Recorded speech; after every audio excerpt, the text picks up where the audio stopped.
So hello, can you please introduce yourself? Yes, so my name is Sing-Pei Yu. So I come from Taiwan. I'm now a research assistant in Academia Sinica in Taiwan. Yes, and I'm now working in Coastal Ecological Lab, and my supervisor is Dr. Benny Chen. And our lab is basically work on intertidal ecology, especially focus on barnacle ecology and the larval biology. So because we all know that microplastic pollution is a very serious environmental problem now, so one of the main focus of our lab now is study about microplastic pollution and its effect on marine organisms. So during my master degree, I study microplastic effect on marine zooplankton. And I use barnacle as my model organism. And the reason why I use barnacle is because first, barnacle is one of the most important zooplankton in coastal region. And the barnacle, they are unselected filter feeder, which means that they eat whatever they capture. So they have very high probability to ingest microplastic. And third, because barnacle, they live in intertidal region. And usually coastal region is heavily polluted by plastic debris. And all of these reasons might make barnacle very vulnerable to microplastic pollution. And before I start to introduce my study, I want to briefly introduce barnacle to you because many of you might not familiar with barnacle. So I know when you first heard barnacle, the first thing come to your mind might be this volcano-shaped thing, but in fact, this is their adult stage. During their larvae stage, they look like this. They are one kind of zooplankton, which is called Notre larvae. And then they would undergo several molds and become the other type of larvae called cypress larvae. And in this stage, this is specialized for habitat searches. They will use their antennae to work on the substrate. And then if they find a suitable habitat, they would then settle and the metamorphosis become the volcano-shaped juvenile that we are familiar with. Then they will keep growing until they can produce their next generation larvae. So basically, my study is I test the effect of different sizes of microplastic, and I feed this microplastic to barnacle and see how they will respond in different life stage. So the microplastic I use is polystyrene microplastic. And I use 4 different sizes of microplastic, 19, 10, 6, and 1 micrometer respectively.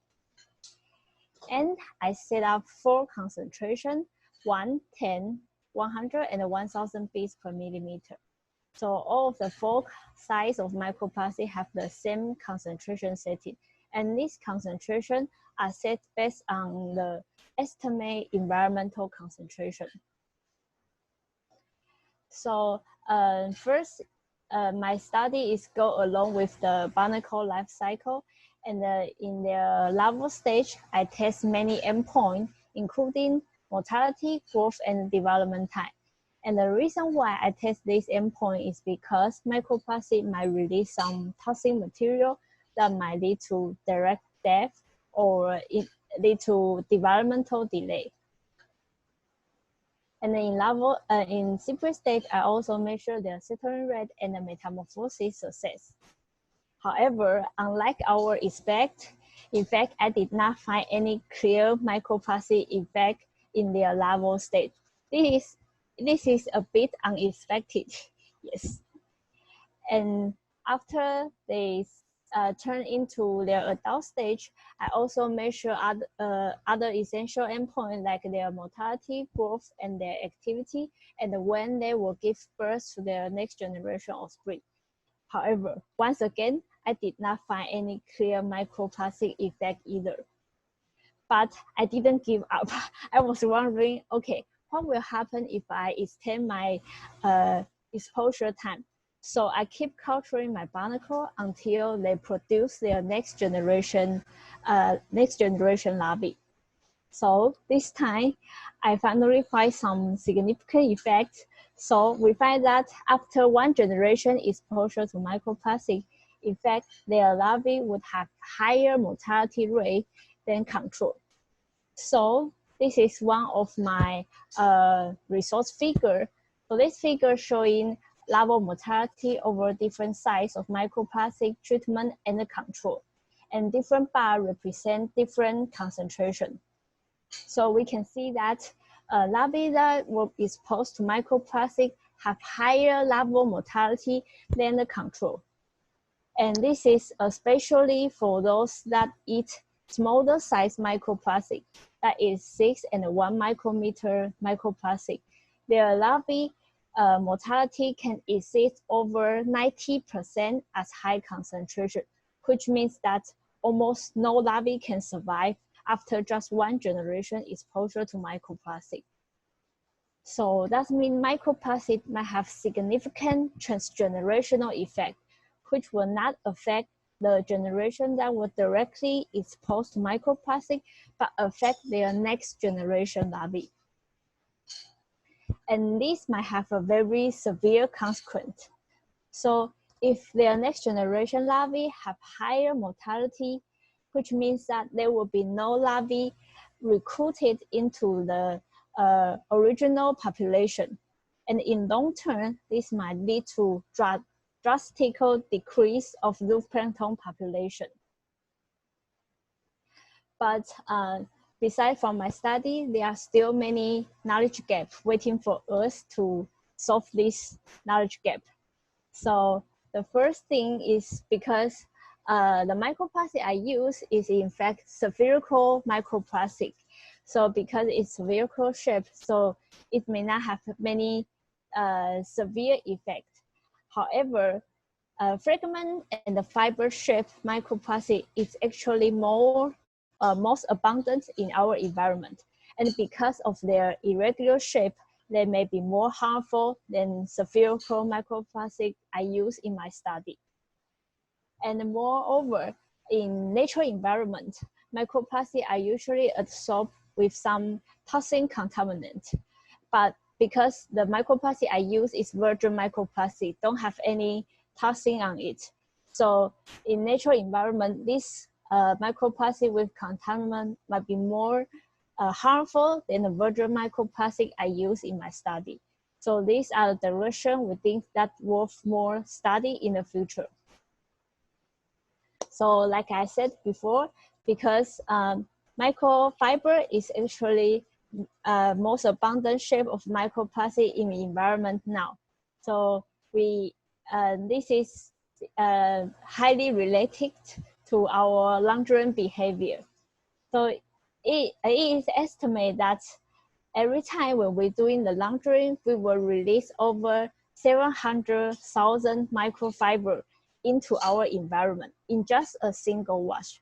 So this large amount of microfiber, in fact, result in microfiber become the most abundant shape of microplastic in our environment. And in order to raise the awareness of the problem of microfiber, we actually do some activity. So there's an event called Open Day in Academia Sinica. This is a day that we will open to general public. So so all the people can come into Academia Sinica and we can share our research finding to them. So this is the event we do this year. So we design some interesting event to children. We ask them to wash their clothes at here, and then we ask them to use the water after they wash and put it on the filter and put the filter under microscope for to let them to observe microfiber by themselves. So using this activity, actually we receive many positive feedback after we do this. Many children told us that they never know they are polluting our ocean just when they are doing laundry. This is very surprise to them. And besides, I also do some talk every year. In fact, if there were some people invite me to go to have a talk, I will go. I go to elementary school and also high school to give talk to share my knowledge about microplastic. And recently, I find that social media is a very useful tool to share our knowledge. So I also designed a light sticker, which promoting reduce plastic using. So I want when people using their light, they can also like aware plastic pollution is a very serious problem. And besides from this, I also draw comics that's sharing the knowledge about microplastic and introduce how harmful microplastics are and telling them how to deal with microplastic pollution, how to reduce plastic use. Is there a way to prevent microplastic fibers to go into the ocean when you do the laundry? Yes, now we are trying to create some like filter that you can put in your laundry machine, so they will collect the microfiber. But now it's still in like inventing process. This still cannot be commercially used in real conditions.